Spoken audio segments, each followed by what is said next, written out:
리박스쿨의 댓글 여론 조작 의혹이 선거 막판 변수로 떠오르고 있습니다. 네, 민주당은 공식 수사를 촉구했고 국민의힘은 민주당의 공작이라고 맞받았는데요. 관련 내용은 두 분과 함께 짚어보도록 하겠습니다. 김철현 경일대 특임교수, 김성환 시사평론가 나오셨습니다. 어서 오십시오. 안녕하십니까. 앞서 이제 리박스쿨에 대한 이야기로 오늘 대담을 시작하게 될 텐데 오늘 오전에 국민의힘 그리고 민주당 중앙선관위에서 목소리를 좀 냈습니다. 함께 듣고 이야기 나눠보죠. 김문수 후보는 며칠 전 늘봄 학교 대폭 확대를 공약으로 내놓기까지 했습니다. 공작의 판을 더 키워보겠다는 심산이라고 보여집니다. 김 후보는 늘봄 학교 이면에 감춰진 비열한 내막을 알고도 동조한 것이 아닌지 분명히 입장을 밝혀야 할 것입니다. 아무런 연관성도 객관적인 근거도 없이 마치 국민의힘이나 김문수 후보의 선거 캠프에서 댓글 조작을 하고 있는 것처럼 이렇게 민주당이 주장하고 있는 것은 최근에 이재명 후보 아들 이슈나 유시민 작가의 부정적 이슈를 덮기 위한 민주당의 네거티브 공세라고 생각합니다. 네, 양당 선대위 목소리 들어봤고요. 후보들도 좀 입장을 냈습니다. 민주당 이재명 대선 후보는 이 리박 단체가 국민의힘과 확실한 연관성이 있다고 생각한다라고 말했고, 국민의힘은 민주당이 지금 이걸 가지고 온 것은 이재명 후보 아들이나 유시민 후보 이런 것들을 좀 유시민 작가 등을 덮기 위해서다라고 이야기하고 있는데 이 상황 좀 어떻게 보시는지 먼저 여쭤볼게요. 일단 민주당에서 얘기하는 그 댓글 조작 의혹이라고 하는 부분들이 보면 좀 자세히 따져보면 그 사실관계나 인과관계가 좀 부족한 부분이 있거든요. 왜냐하면 그 영상에도 나오는 것처럼 김문수 후보가 몇 년 전에 리박스쿨이라는 단체가 주관하는 행사에 참여했다는 거거든요. 그 참석했다는 것만으로 과연 이것이 댓글 조작에 관련된 부분이 있는가. 또 두 번째 보면 그 창립 죄송합니다. 그 3년 전에 그 창립 행사에 갔다는 건데 그럼 그때 갈 때 벌써 지금처럼 조기 대선이 열릴 거라고 예상을 하고 김문수 후보가 대선 후보가 될 것이라고 예상을 하고 댓글 조작과 관련한 모의가 있었다는 거잖아요. 그렇다면 그거는 사실은 너무 사실관계나 인과관계가 좀 떨어진다고 볼 수밖에 없는 부분이거든요. 다만 지금 교육부에서 리박스쿨이 어떻게 해서 늘봄 교사를 양성할 수 있는 권한을 가지게 됐는지 또는 현장에서 교육 현장에서 학생들을 상대로 편향된 인용 교육을 한 것이 있는지 이런 부분들에 대해서는 저는 교육부에서 감사하는 부분이 맞다고 생각하지만 실질적으로 김문수 후보가 리박스쿨이라는 단체하고 어떤 댓글 조작과 관련된 공모를 했다거나 아니면 모의를 했다거나 지시를 했다거나 이런 부분에 있어서는 제가 볼 때 민주당에서 좀 네거티브 공세가 아닌가 생각되고 저는 이런 부분들이 보면 민주당에서 조금 준비된 네거티브라고는 좀 보이거든요. 왜냐하면 최근에 어쨌든 이재명 후보 아들의 어떤 엄난 댓글에 대한 어떤 그런 벌금형에 대한 어떤 도덕성에 대한 문제도 나왔고 최근에 보면 유시민 작가의 어떤 설나는 여사에 대한 어떤 학력 비하 논란이 나왔기 때문에 그러한 여러 가지 막판 어떤 그런 부분에서 어떤 득표에 있어서 상당히 부정적인 영향을 생각해서 아마 새로운 어떤 네거티브 의혹으로 아마 덮으려고 하는 게 아닌가 관심 분산을 위한 그런 네거티브일 가능성이 크다 이렇게 보입니다. 김성환 평론가 의견도 듣고 싶습니다. 근데 저는 국민의힘의 반응이 좀 이상해요. 우리가 반응을 보면 범죄인지 아닌지 알 수 있거든요. 근데 국민의힘이 과거 드루킹 사건 겪었었잖아요. 특검까지 가서 김경수 전 경남지사가 구속까지도 했었고 실형도 살았잖아요. 그때 국민의힘이 뭐라고 주장했습니까? 그 계열 정당에서 국기문란 사건이라 그랬어요. 그러면 지금 이번 사건 같은 경우는 리박스쿨이 일종의 댓글 알바팀, 댓글팀을 운영했다고 하는 의혹이잖아요. 아마 뉴스타파 보도를 영상으로 보신 분들은 알겠지만 리박스쿨의 그 손모 대표라고 하는 사람이 등장해서 실제로 자기가 하고 있다고 다 얘기를 해요. 그리고 또 기자가 잠입 취재를 통해서 그 역할을 하기도 합니다. 그러니까 댓글 알바를 하거나 댓글팀을 운영했다고 하는 걸 부정할 수가 없어요. 그러면 남아있는 건 김문수 후보와의 관계성 문제만 남아있는 거거든요. 그러면 국민의힘에서 어떤 반응을 보여야지 맞습니까? 김문수 후보는 관계가 없지만 이런 댓글 사건이 일어났던 건 이건 도저히 용납할 수 없다. 이렇게 나와야지 맞는 거 아닙니까? 근데 지금 국민의힘이 뭐라고 반응합니까? 이건 공작이다 이렇게 얘기를 해요. 뭐가 공작이라는 얘기예요? 그러니까 어떻게 공작했다는 얘기입니까?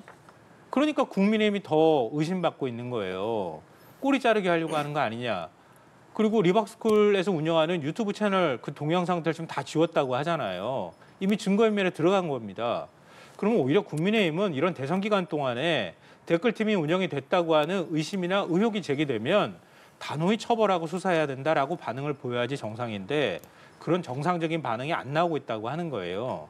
그리고 과거에 그 손모씨라는 사람이 운영하는 뭐 장학회든 재단에서 일종의 정치학교도 하고 뭐 강연하는 프로그램을 운영했다잖아요. 그 당시에 김문수 후보가 그 강연자로 나가기도 했었다고 하고요. 오늘 기자들이 당연히 물었을 거 아닙니까? 그 손모 씨 아십니까? 모릅니까? 이렇게 물어봤더니 김문수 후보가 명확하게 답변을 안 해요. 아는지 모르는지. 그럼 모르면 모른다고 하고 아는데 나랑 지금은 관계가 없다고 끊어버리면 되잖아요. 근데 이도 저도 아니게 정확하게 대답을 못 하는 거예요. 저는 이것만 봐도 김문수 후보가 명확하게 손모 씨라는 사람하고 또 지금 이번 댓글 사건하고 무관하다고 선을 못 긋고 있다. 오히려 국민의힘은 이런 의혹 제기가 나왔을 때 그걸 역공으로 한다고 공작이라고 주장하는 것이 더 사람들한테 의심을 사고 있다고 생각합니다. 네, 이번 사안에 대해서 국민의힘이 대응하는 방향에 대한 문제를 제기하셨는데요. 하실 말씀 있으신가요? 그렇죠. 지금 그게 이제 보니까 민주당이 제기하는 부분하고 비슷한데요. 일단 어떤 불법적인 어떤 댓글 조작이 있었다면 거기에 상응하는 어떤 수사와 처벌을 해야 된다는 부분들 기본적으로 맞는 부분이거든요. 다만 김문수 후보 입장에서는 이런 거죠.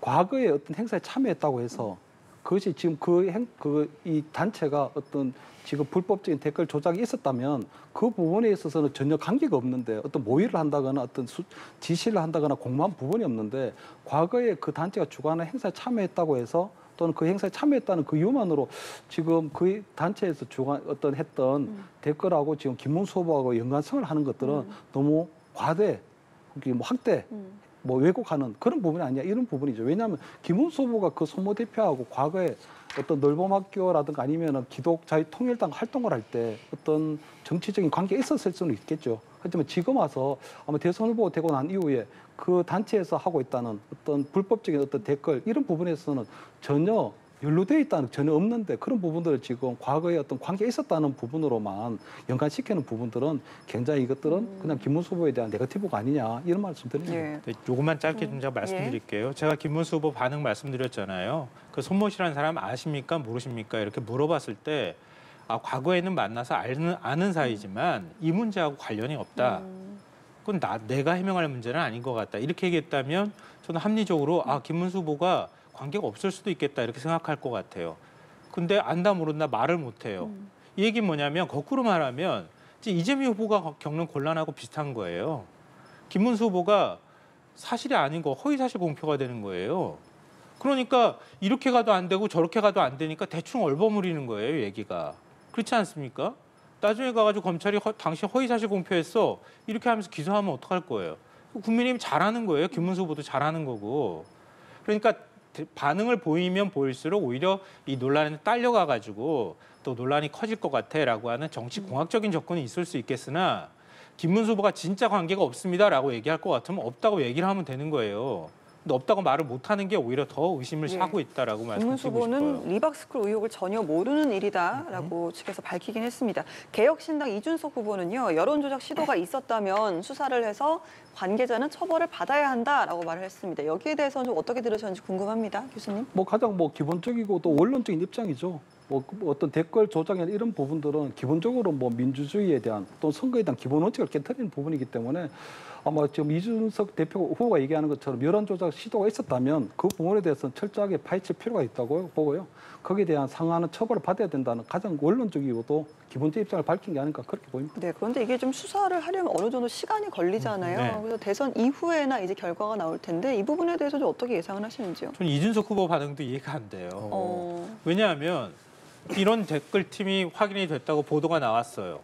그러면 상대 경쟁 후보잖아요. 김문수 후보, 이재명 후보의 경쟁 상대고 지금 어떻게 하든 더 지지율을 끌어올려야 될 후보 입장이잖아요.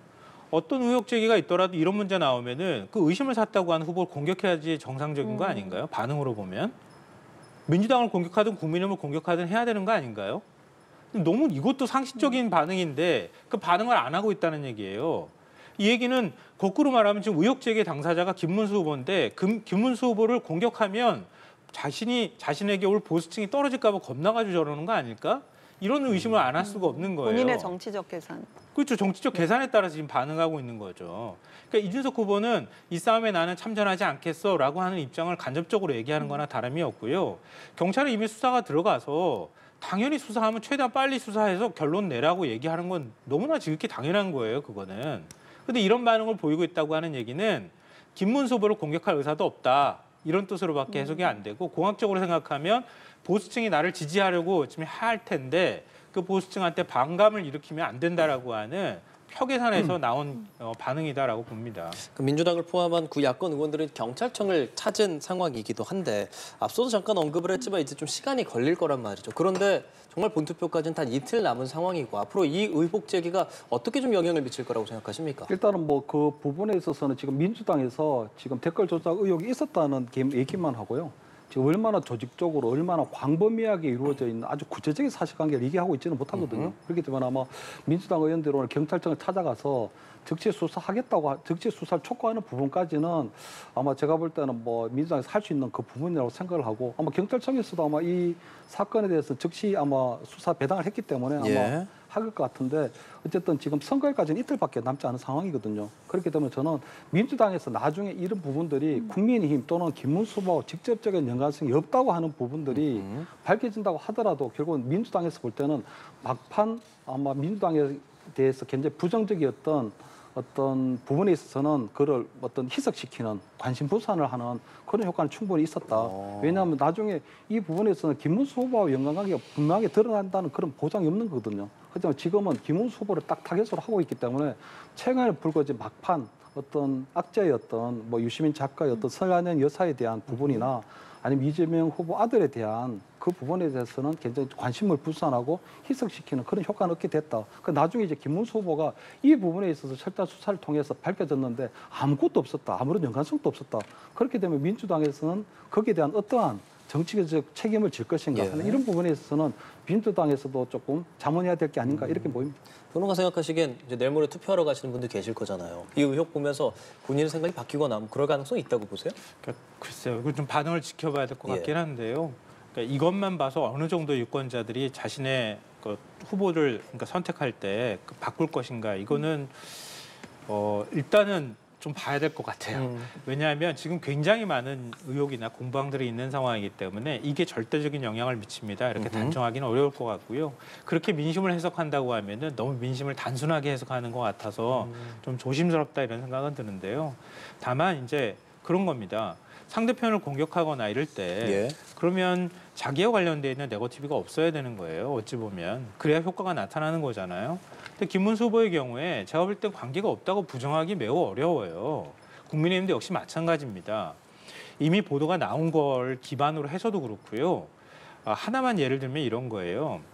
그러니까 그 리박스쿨 대표라고 하는 사람이 즉 그 국회에서 학부모 단체라고 조직을 해서 이재명 후보의 교육 공약을 비판을 해요. 기자회견을 합니다. 그걸 주선한 게 조정훈 의원실의 그 의원실의 관계자라고 하거든요. 그리고 그 학부모 단체라고 하는 사람들, 주도한 사람은 손 씨라고 하는데요. 그 사람들이 미리 그걸 기자회견을 하기 전에 면담했던 자리가 있거든요. 그 자리에 김상훈 정책위 의장하고 권성동 원내대표가 같이 참석을 합니다. 도대체 뭘 얼마나 힘이 있는 사람이길래 얼마나 뭔가 관계가 있는 사람이길래 그 리박스쿨 관계자들, 그 댓글팀에 있는 사람들이 제가 숫자 얼추 세어봐도 한 3분의 1 정도를 차지하거든요. 그 기자회견에서. 학부모 단체라고 하면서 댓글팀에 있는 사람이 들어가가지고 기자회견을 한 거예요. 근데 어떻게 국민의힘하고 아무 관계가 없습니다라고 부정할 수가 있겠습니까? 그 전에 김문수 후보하고 연결이 돼 있다고 하는 의혹도 제기가 된 상황인데. 그러니까 끊어내는 게 매우 어려운 거예요. 나중에 가서 경찰이 어디까지 수사할지는 모르겠으나 대선이 끝나더라도 수사는 진행될 수밖에 없을 거고요. 수사가 진행될 때 예를 들면 국민의힘 쪽하고 일정하게 관계가 있거나 어떤 방식으로든 연계가 됐었다고 하는 의심이 든다고 하면 그건 굉장히 큰 파문으로 연결될 가능성이 높다. 그러니까 과거 국민의힘이 굉장히 많이 공격했잖아요. 제가 아까 국기문란 사건, 드루킹 사건 말씀드렸잖아요. 그게 얼마나 오랫동안 민주당을 괴롭혀왔던 주제였습니까? 이슈였습니까? 한 4년, 5년 내내 괴롭혔던 문제거든요. 그러니까 국민의힘은 지금도 그 얘기를 꺼내고 있어요. 근데 국민의힘에서 만약에 이렇게 관련이 있다고 하는 수사 결과가 나왔을 때 이걸 어떻게 부정할 수가 있겠어요? 아마 국민의힘이 정치 공세라고 계속 맞받아친다 하더라도 이거 방어하기 굉장히 어려울 거다. 네. 그런 겁니다. 네, 알겠습니다. 이번에는요, 대선 전 마지막 주말 후보들의 동행을 살펴보도록 하겠습니다. 일단 이재명 후보는 안동을 시작으로 대구와 울산, 영남을 돌며 험지 훑기에 나섰습니다. 아무래도 이제 보수 지역의 표심을 좀 다지는 데 주력하는 모습이었는데요. 이 부분은 좀 어떻게 보셨습니까? 일단 민주당 입장에서는 그 영남 지역 득표율이 굉장히 중요합니다. 이번 선거에서. 그러니까 어찌 됐든 간에 내란 종식을 위해서 압도적 지지를 국민들께 호소하고 있는 거 아니겠습니까? 예. 그럼 전체 인구의 4분의 1이 거주하고 있는 영남 지역에서 이전처럼 만약에 민주당이 패배한다. 그러면 민주당 입장에서는 박빙승부로 간다는 뜻이기도 하거든요. 아무리 중도층이 이재명 후보를 더 많이 지지한다 하더라도 예. 거기서 일정하게 한계가 있을 수밖에 없다는 겁니다. 그래서 이재명 후보가 처음 공식 선거운동 들어갈 때 제일 먼저 달려간 곳도 TK, 그다음에 네. PK였단 말이에요. 그렇게 하고 충청권을 호남을 거쳐서 충청으로 올라와서 수도권 민심을 잡은 다음에 저는 개인적으로 예상은 했는데요. 마지막에 가서 다시 영남의 득표 전략을 취할 수밖에 없는 상황이다. 더군다나 TK 대구 민심은 조금 좀 다른 것 같기는 하지만 결국 이재명 후보가 TK 출신이기도 하고요. 예. 그래서 지금 영남 특히 안동 고향에 가가지고 득표 활동하는 거 아니겠습니까? 다시 한번 유권자들의 표심을 흔들어 놓는 전략이고요. PK도 좀 거쳐서 갈 거라고 보지만 PK 같은 경우에도 이전보다는 민주당 이재명 후보하고 그다음에 김문수 후보 지지율 격차가 많이 줄어들었다고 하는 여론사들이 계속 있었거든요. 근데 그런 면에서 이전에는 한 보통 대선 결과 나오면 20%포인트 격차는 기본적으로 벌어진다고 하는 전제를 두고 시작했는데 만약에 그 격차를 10%까지라도 붙여주거나 아니면은 더 붙인다고 하면은 민주당이 지금 얘기하는 전략으로 얘기하는 것처럼 이재명 후보가 과반 이상의 득표도 가능하다. 이렇게 전략적으로 판단하고 있는 것으로 보입니다. 네, 이재명 후보의 행보에 대한 이야기를 좀 듣고 있는데 지난 대선을 돌이켜보면 또 그 후에 총선에서도 그렇고 TK나 영남 지역의 민심은 이재명 후보의 손을 크게 들어주는 모양새는 아니었거든요. 이번은 좀 어떨까요? 그래서 뭐 이재명 후보가 보면 영남에 가서도 본인이 TK 출신 첫 민주당 대통령이 될 거라는 그런 얘기를 계속 강조하고 있거든요. 사실은 보면 지금 민주당에서 보면 그동안 뭐 노무현, 문재인 두 분의 어떤 부산 출신은 뭐 예. 대통령을 배출했는데 우리 TK 출신은 한 번도 없었기 때문에 사실 이재명 후보 입장에서 볼 때는 본인이 굉장히 좀 간절할 겁니다. 예. 왜냐하면 어쨌든 본인이 고향인 그 TK에서 아무래도 너무 지지율이 적게 나오게 되면 좀 체면을 구기게 되는 그런 상황도 있기 때문에 저는 나름대로 아마 간 것 같고요. 또 한편으로 볼 때는 여론조사 공표가 되기 전에 보면 영남권을 제한 전 지역에서 나름대로 조금 의미 있는 좀 격차가 있었거든요. 그렇기 때문에 지금은 아마 전체적으로 수도권하고 충청권을 했기 때문에 지금은 막판에 이제 영남권에 가서 아마 하늘 총력전을 하는 그런 부분들이 좀 있다고 보이고 다만 저는 이제 나름대로 뭐 이번에 사전 투표로 봤을 때 보면 이재명 후보가 보니까 좀 티켓 조금 파고들 예지를 좀 찾은 것 같거든요. 이번에 사전 투표를 보면 사상 한 두 번째라고 하지만 호남에서는 굉장히 높은 사전 투표에 났습니다. 사전 투표에 나선다는 거 보면 유권자들이 본 투표까지는 어느 정도 시간이 있지만 벌써 본인들은 어떤 본 투표까지 시간이 안 가더라도 본인이 벌써 마음을 결정했다는 거거든요. 그러니까 어떤 본 투표일까지 어떤 여러 가지 변수가 생긴다고 하더라도 본인이 마음을 바꾸지 않겠다는 건데 TK에서는 생각보다 투표율이 낮았거든요. 많이 그렇다는 건 보수 유권자들이 아직까지도 고민을 하고 있는 걸로 보이거든요. TK 유권자들이 고민하고 있는 지점을 보면 결국 윤석열 전 대통령이 박근혜 전 대통령에 이어서 두 번째 탄핵을 당했는데 그렇다면 윤석열 대통령을 대통령으로 만든 저는 TK 어떤 우리 유권자분들도 일련의 조금 정치적 책임을 느끼고 있다고 보이거든요. 그런 과정에서 계엄이나 탄핵에 대해서 또는 윤석열 전 대통령에 대해서 분명한 관계 정립을 못하고 있는 김문수 후보를 딱 바로 찍는 확실하게 찍는 그런 부분에 있어서 좀 고민을 하고 있다. 그렇기 때문에 아마 이재명 후보 입장에서 볼 때는 지금 이렇게 TK에서 어떤 뭐 사전 투표를 났다는 부분들은 충분히 보수 유권자들이 마음을 조금 흔들 수 있는 여지가 있다고 보고 저는 마지막으로 아마 본인이 첫 TK 출신의 민주당 대통령이라는 그 체면도 살리고 그리고 나름대로 좀 TK에서 나름대로 의미 있는 그런 득표를 할 수 있다고 생각하기 때문에 가지 않나 이렇게 보입니다. 예, 이재명 후보 살펴봤고 한편 김문수 후보는 서울 그리고 경기 지역을 주로 지금 돌고 있어요. 김문수 후보는 전반적으로 하는 얘기들 지금 들어보면 반 이재명에 대한 이야기 상당히 많이 하고 있고 또 김문수 후보와 같이 다니는 국민의힘 안에서는 뭐 골든크로스라든지 투표를 많이 참여해 주시면 이길 수 있습니다라는 목소리도 내고 있단 말이죠. 어떻게 좀 보십니까? 그래서 뭐 여론조사 공표 직전까지 보면 이 김문수 후보의 조금 상승세가 조금 의미 있는 상승세가 있긴 했었거든요. 나름대로 격차가 좀 있었긴 하지만 그 막판 아마 김문수 후보의 막판 전략은 결국은 뭐 세 가닥으로 정도로 잡히는데요. 아무래도 이재명 후보의 어떤 사부 리스크, 어쨌든 공직선거법이 대법원에서 파기환송된 부분이 있기 때문에 아무래도 그 대법원에서조차도 이재명 후보는 항소시까지는 유죄 후보라는 지점을 짚어주고 있는 거거든요. 거기다 아무래도 김여경 여사의 어떤 불법적인 어떤 법과 사용에 대한 벌금면, 그리고 최근에 불거져 나온 아들의 어떤 상습 도박이라든가 또는 음란 댓글 단 것에 대한 벌금형 이런 부분들이 아무래도 이재명 후보 가족의 어떤 도덕성을 계속적으로 파고드는 부분들이 좀 유권자들이 어필하지 않을까 하는 그걸 첫 번째로 내세우는 것 같고요.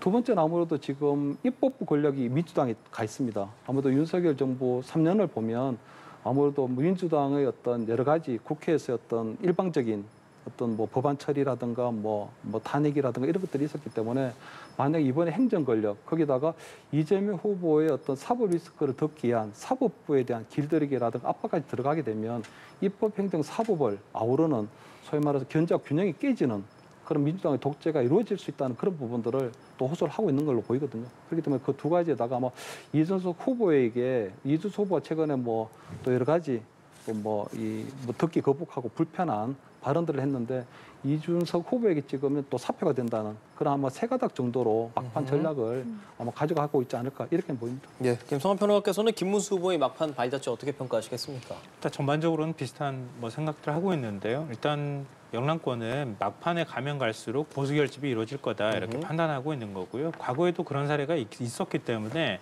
그런 부분에 대한 기대를 일단 하고 있는 것 같고요. 그리고 수도권이 사실은 격차가 많이 벌어지거든요. 특히 경기 지역 같은 경우에는 40, 50대 지지율이 압도적으로 이재명 후보가 높은 상황이었단 말이에요. 지속적으로 그 여론조사 한 결과를 보면 그런 면에서 김문수 후보는 계속 관면 분위기 또 가족사 이런 것들 계속 부각하는 전략으로 수도권의 표심을 흔드는 전략을 취하고 있다. 그럼 결국 승부는 수도권에서 날 수밖에 없다는 또 이재명 후보하고 정반대의 생각을 지금 하고 있는 거 아닌가 싶은데요. 다만 좀 아쉽다고 해야 되는 점은 뭐냐면요. 일단 기본적으로 김문수 후보는 여러 가지 재반 여건이 불리한 상황에서 대선 선거운동을 들어간 거예요. 하다못해 당내 후보도 제대로 지금 선출을 못하는 상황에서 들어간 거란 말이에요. 그 이전에는 내란이라고 하는 그 어떤 책임, 내란 심판론까지 등에 업고 있는 상황이에요. 그러면 김문수 후보는 일단은 보수 결집을 하고 난 다음에 그다음에 중도 확장을 해야 되는데 지금 중도 확장이라기보다는 감성적인 감정을 건드리고 들어가는 전략을 취하고 있다는 거죠. 그래서 뭐 유시민 작가의 발언이나 이런 것들을 통해 가지고 일단은 우리가 득점할 수 있다. 상대방의 실점은 곧 득점이니까요. 그걸 통해서 우리가 득점할 수 있다 이렇게 생각하면 본인 스스로가 조금 더 실언이라든가 뭔가 실점을 할 수 있는 걸 줄이는 방향으로 자꾸 가야 되는데 예를 들면 유사하는 과정에서 자신의 딸의 어떤 결혼 문제 이런 거 돈 안 따진다고 말하면서 고 이건 회장 딸 문제를 언급하는 거예요. 굉장히 큰 실점입니다. 왜냐하면 설란용 여사를 그 유시민 작가의 어떤 발언을 공격하면서 지금 플랜카드도 다 그렇게 걸어놨던데요. 뭐 고등학교 상고 출신과 관련되는 부분 이러면서 일종의 계급 문제를 가지고 건드려요. 그러면서 본인은 가족이 대단한 것처럼 설명하면서 고 이건 회장의 가족사를 막 둘치는 거예요. 그러니까 다른 집안의 가족사의 비극적인 문제를 가지고 우리 가족은 정말 대단하고 좋은 가족입니다. 이렇게 설명하는 것도 오히려 유권자들한테 반감을 사게 되는 거거든요. 그러니까 오히려 득점을 올릴 수 있는 포인트가 있는데도 불구하고 실점을 한다거나 이러면서 더하기 빼기 하면 그냥 제자리인 전략을 취한다거나 또 막판에 가면 갈수록 동정 여론을 불러일으키거나 아니면 분노 여론을 불러일으키는 것 외에 달리 전략이 없는 이런 방식으로 지금 윤석열 정권에 대한 국민들의 반감, 심판 여론 그리고 특히 민생 경제가 망가진 부분에 대해서 실력 없는 어떤 보수 진영에 대한 실망 이런 것들을 어떻게 다 뒤집어 엎을 수 있겠는가 좀 근본적으로 어려운 전략들을 계속 선택해 나가고 있다고 생각합니다. 예, 이번에는 국민의힘 이야기 좀 해보겠습니다. 윤석열 전 대통령과의 절연을 강조를 하고 나섰는데 김용태 비대위원장이 대통령 탄핵 반대 당론을 채택했던 걸 무효화해야 된다라고 밝혔는데 김문수 후보는 또 윤 전 대통령이 이미 탈당을 했기 때문에 논할 문제가 아니다라고 선을 그었거든요. 이 부분은 좀 어떻게 봐야 될까요? 그래서 그 김문수 후보의 어떤 뭐 윤석열 대통령과의 어떤 뭐 의리 관계 이 부분이 결국은 뭐 아마 이번 대선 기간 내내 김문수 후보의 어떤 확장을 가로막았던 그런 예. 최대 장애물로 보이거든요. 어떻게 보면 지금 실질적으로 보면 그 보수 유권자들도 보면 어쨌든 이번 조기 대선이 치러진 가장 근본적인 원인이 윤석열 전 대통령한테 있는 거거든요. 윤석열 전 대통령의 어떤 위헌적이고 불법적인 경험이 없었다면 그 대통령이 파면당하지 않았다면 이번 조기 대선이 일어날 수가 없었고 그렇다면 이재명 후보가 이번에 대법원에서 공직선거법 파기환송이 됐기 때문에 사실 한 1년 정도나 어느 정도 있으면 사실 이재명 후보가 어떤 대선에 나설 수 있는 그런 가능성이 거의 현격하게 낮아지는 부분이거든요. 그렇기 때문에 윤석열 전 대통령에게 결국은 이번 조기 대선에 가장 큰 책임이 있는데도 그 지금 보면 김문수 후보 같은 경우에는 지금 굉장히 애매모호한 그런 행보를 보이거든요. 저는 김문수 후보의 입장은 이해가 돼요. 어쨌든 윤석열 정부에서 고용노동 뭐 장관이 되고 또 어떻게 보면 이번 대선 후보로 되는 데 있어서도 뭐 윤석열 전 대통령을 지지하는 당내의 어떤 친윤계라는 주류의 어떤 전폭적인 지지가 있었기 때문에 사실 후보가 됐기 때문에 저는 김문수 후보가 나름대로 그래서 영남의 어떤 의리라든가 이런 부분에 있어서 도저히 윤석열 전 대통령과의 어떤 부정을 하는 격하를 하는 그런 걸 못 하겠다는 거거든요. 그래서 저는 그 부분은 아마 김문수 후보가 오롯이 그냥 본인이 어떤 뭐 안아야 될 어떤 본인이 뭐 감당할 수밖에 없는 예. 정치적 부담이라고 생각을 하는 거고요. 아마 그런 부분들이 아마 지금 대선 이틀 남겨놓고도 지금 김문수 후보가 그동안의 행보를 계속 보여왔다는 건 아마 대선 결과가 어떻게 나오든 그 이후에 또 본인이 나름대로 어떤 정치 플랜을 조금 구상하고 있는 그런 것도 또 보이거든요. 그렇기 때문에 저는 김문수 후보 입장은 여러 가지 윤석열 전 대통령과의 도저히 정치적 관계, 어떤 의리적 관계를 어떻게 청산할 수는 없다는 그 부분은 내부심 이해하면서도 본인이 어쨌든 보수 정당을 대표하는 대선 후보라면 본인이 끊어야 될 건 좀 끊고 나가야 되는 부분이 있는데 그런 부분에 있어서는 굉장히 아쉽다. 대선 후보가 된 그날 그리고 지난 3번의 어떤 토론에서 어떤 윤석열 전 대통령의 관계를 조금 정립을 했다면 지금보다는 조금 다른 그런 대선 환경이 만들어질 수도 있지 않았을까 하는 그런 아쉬움이 있습니다. 네, 윤 전 대통령과의 의리를 지키는 모습이 대선 기간 내내 김문수 후보의 발목을 잡고 있다. 본인의 입장도 그렇고 또 당의 입장과도 상충이 되니까요. 또 의리 말씀하셨는데 국민에 대한 의리가 더 중요하잖아요. 근데 파면된 전직 대통령에 대한 의리가 더 중요하다고 하면 그러면 기본적으로 대통령 자격이 없는 거죠. 민주주의 헌정 질서를 지킬 의지가 없다는 얘기로 해석이 될 수밖에 없고요. 김용태 비대위원장이 그랬더라고요. 윤석열 전 대통령을 향해서 국민의힘 근처에 얼씬도 하지 말라 이렇게 얘기를 했더라고요. 근데 계속 얼쩡얼쩡하잖아요. 지난번에도 그렇고 김문수 후보 대동단결해달라고 지지해달라고 얘기했더니 그것도 모자라서 이제 윤석열 전 대통령 조용히 하라고 계속 국민의힘에서 사인을 보내는 거 아니에요? 그런데도 불구하고 김문수 후보 찍어달라고 또 그런 거예요. 더군다나 정광훈 목사가 주최하는 집회에 가가지고 어떤 방식으로든 국민의힘하고 김문수 후보랑 연결됐다고 얘기할 수밖에 없는 상황 아닙니까? 그러니까 끊어내려고 해도 끊어내지 못한 거고 끊어냈으면은 내야 했다면은 지난 탄핵 내란 국면에서 이미 끊었어야 되는 거예요. 그때 그렇게 윤석열 전 대통령 옹호하겠다고 가가지고 헌재 앞에 가서 시위하고 극우단체 함께 행동하고 그랬던 의원들이 당의 절반이에요. 근데 어떻게 끊습니까? 끊지 못하는 걸 끊는 신용을 지금 하고 있는 건데 국민들한테는 그게 진정성 있게 끊었다고 생각되지 않을 거고요. 저는 오히려 대선 이후가 더 문제라고 생각해요. 끊었다고 하는데 안 끊었잖아요. 안 끊고 윤어게인이든 어떤 방식으로든 국민의힘에 윤 전 대통령을 지지하는 세력이 있는 거고 친윤계가. 그러면 국민의힘은 어떤 방식으로든 대선 패배의 책임을 지고 굉장히 혼란에 휩싸일 텐데 그때 윤석열 전 대통령은 과연 가만히 있겠는가. 계속 얼씬거리지 말라고 얘기한다고 얼씬 안 거릴 건지 계속 얼씬하면서 국민의힘에 어떤 방식으로든 세력 재편에 개입할 가능성이 매우 높다는 걸 저는 보여주고 있다. 진짜 예. 국민의힘에서 얘기하고 싶다 그러면 얼씬 문제가 아니라 그냥 제명시켜버리는 게 제일 좋은 방법이라고 생각합니다. 자, 저희가 지금 양당의 이야기를 계속 나누고 있는데 마지막으로 두 분께 기호 4번 이제 개혁신당 얘기도 좀 여쭤보고 싶어요. 아무래도 이준석 후보에 대해서는 단일화할 것인가 이거 계속 얘기 나왔는데 이제 이틀 남은 지금 상황에선 완주가 눈앞에 왔다라고 표현을 썼습니다. 의미 있는 고지를 반드시 확보하겠다라고 하는데 의미 있는 고지 뭐 10%, 15% 어느 정도 될 수 있을 것 같아요. 다만 또 막판에 어느 정도 변수 혹은 뭐 TV 토론에서 일어났던 그런 논란들도 좀 있었기 때문에 이 이준석 후보에게 의미 있는 수치는 좀 어느 정도까지 보시는지요? 그래서 원래는 2자릿수 정도는 나와야 예. 그것이 아마 앞으로 정치를 하는 데 있어서 중요한 정치적 자산이 될 텐데 저는 최근에 불거져 나왔던 어떤 불필요하고 굉장히 부적절한 그 발언이 아마 저는 그 조금 상승세에 있었던 좀 탄력적이었던 그 상승세를 조금 꺾이게 되는 그런 효과가 있을 걸로 보이거든요. 아마 선거 막판이기 때문에 저는 이제 중도 표심보다는 가장 중요한 것이 보니까 지금 여성 표심인데 생각보다 이번에 어떤 뭐 그 이준석 후보가 왜 저 말을 꺼냈는지에 대한 또 토론에 꺼낸지에 대한 어떤 취지나 맥락은 충분히 이해가 되지만 굳이 저것을 TV 토론을 통해서 재인용할 필요가 있었나 하는 그런 부분들에 대한 역풍이 굉장히 크기 때문에 아마 저는 지금 생각보다 조금 수치가 낮을 걸로 보이는데 다만 저는 한편으로 조금 이준석 후보에게 안타까운 건 어쨌든 YS DJ 이후로 거의 한 30여 년 만에 40대 기수를 들고 나왔거든요. 그리고 이재명 또는 김문수 후보와 차별되는 새로운 어떤 신선한 공약들도 많이 냈습니다. 예를 들면 그 국세인 법인세를 일부를 조금 지방세로 좀 전환시키면 지방의 재정이 조금 풍성해지니까 그렇다면 우리 중앙과 지방의 어떤 균형을 조금 이룰 수 있다는 좀 색다른 어떤 그런 것들도 내놓고 있거든요. 기성 정치권과 다른 기성 제도권에서 얘기하는 것과는 좀 다른 이야기를 했는데 결국은 막판에 어떻게 보면 무리수를 둔 그런 발언들 그리고 의혹 과잉이 결국은 조금 막판에 지금 이준석 후보의 어떤 상승세를 잡아먹게 되고 아마 저는 지금 이준석 후보가 지금 막판 유세를 벌이고 있긴 하지만 이준석 후보에 대한 대선 평가는 이번에 벌써 끝났다고 보이거든요. 그래요. 그렇기 때문에 저는 이준석 후보가 생각보다 너무 큰 돌발 악재를 만났다. 그 너무 큰 무리수가 결국은 조금 화근이 될 수도 있겠다는 이런 생각이 듭니다. 뭐 TV 토론의 그 표현에 대한 말씀도 해주셨고 사실 이준석 후보에게 표를 줬을 때 이게 사표가 되는 것이 아니냐 이런 심리도 작용할 가능성이 높지 않겠습니까?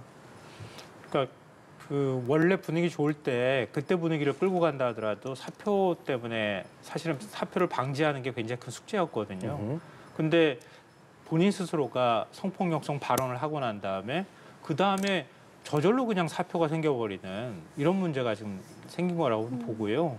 그러니까 결국 이준석 이라고 하는 정치인이 가지고 있는 한계가 어느 정도인지를 아주 국민한테 뚜렷하게 각인시켜준 계기였다. 그럼 결국은 세대 갈라치기나 성 갈라치기, 갈등이나 혐오, 분열을 조장해서 얻을 수 있는 지지율은 저는 5%밖에 안 된다고 생각해요. 그 이상은 이준석 후보가 가지고 있는 최대 장점인 젊음, 또 새로운 시대를 맞이할 수 있는 새로운 정치인의 면모, 이런 것들이 뭔가 국민들한테 희망을 주고 그게 대안으로서의 어떤 그 기대감으로 연결이 되어야 하는데 이준석 후보는 본인 스스로가 그걸 닫아버렸어요. 저는 이번 논란을 보면서 이준석 후보는 장래 언제가 뭐 정치인의 끝이 될지는 모르겠지만 그 확장성을 다 닫아버린 꼴이 돼버렸다. 그 이후에 대선 끝나고 난 다음에도 이준석 후보가 최소한 2자릿수 정도 지지율을 가져가면 보수 개편 과정에서도 상당한 영향력을 가지고 갈 수 있을 텐데 만약에 이번에 대선 결과 나왔는데 2자릿수뿐만 아니라 훨씬 더 그보다 적은 숫자가 나왔다고 하면 이준석 후보에 대한 보수 진영의 어떤 구애도 별로 없을 가능성이 높다. 스스로를 외톨이로 만들어버렸고 우리 사회에 오히려 갈등을 주장하는 또 다른 구태 정치인의 면모로 남을 가능성이 있어서 그런 면에서는 한편은 좀 굉장히 안타깝게 생각합니다. 예, 두 분 말씀 여기까지 듣도록 하겠습니다. 이제 다음 주 이 시간에는 새 대통령에 대해서 또 이야기를 나누고 있겠네요. 대선 전 마지막 주말 이야기 김성환 시사평론가, 김철현 경일대 특임교수와 함께했습니다. 오늘 말씀 고맙습니다. 고맙습니다.